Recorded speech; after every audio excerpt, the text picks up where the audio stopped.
ঠাকুরগাঁয়ের বালিয়াডাঙ্গি উপজেলার হরিণমারি এলাকায় রয়েছে ৩০০ বছরের পুরনো সূর্যপুরী আম গাছ। এবার এই গাছটিতে ফলন হচ্ছে প্রায় ১৫০ মণ আম। গাছটি দেখতে প্রতিদিনই দূর দূরান্ত থেকে আসছেন অনেকে। আব্দুল লতিফ লিচুর তথ্য এবং ছবিতে ডেস্ক রিপোর্ট। দেখতে বটগাছের মতো বিশাল আকৃতির হলেও এটি সূর্যপুরী আম গাছ, যার থোকায় থোকায় ঝুলছে আম। ঠাকুরগাঁওয়ের বালিয়াডাঙ্গি উপজেলার হরিণমারি এলাকায় রয়েছে ৩০০ বছরের পুরনো এই গাছ। গাছটি বিস্তৃত প্রায় ৭৩ শতক জমির ওপর। এবারে গাছটিতে ফলন হয়েছে প্রায় ১৫০ মণ। গাছের বর্তমান মালিক স্থানীয় বাসিন্দা দুই ভাই সাইদুর রহমান ও নূর ইসলাম।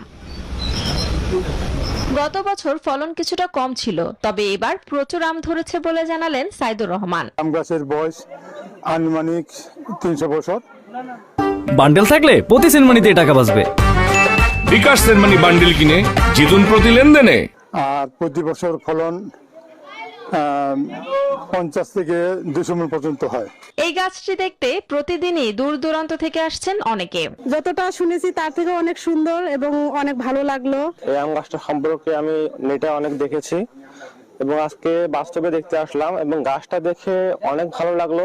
বট গাছের মতো যে ডালপালাগুলো যে বিস্তৃতি, এরকম গাছ আসলেই এর আগে কখনো দেখা হয়নি। বহু জায়গায় করছি, তারপরে এত বড় গাছ এবং এত ঐতিহ্যবাহী গাছ এবং এত ফলনশীল গাছ আমি প্রথম দেখলাম। সূর্যপুরী একটি জনপ্রিয় আমের জাত, যা মূলত ঠাকুরগাঁওয়ে জন্মে। এই জেলার পরিচিতি বাড়াতে সূর্যপুরী আমকে বিশেষ গুরুত্ব দেয়া হচ্ছে বলে জানান সংশ্লিষ্টরা।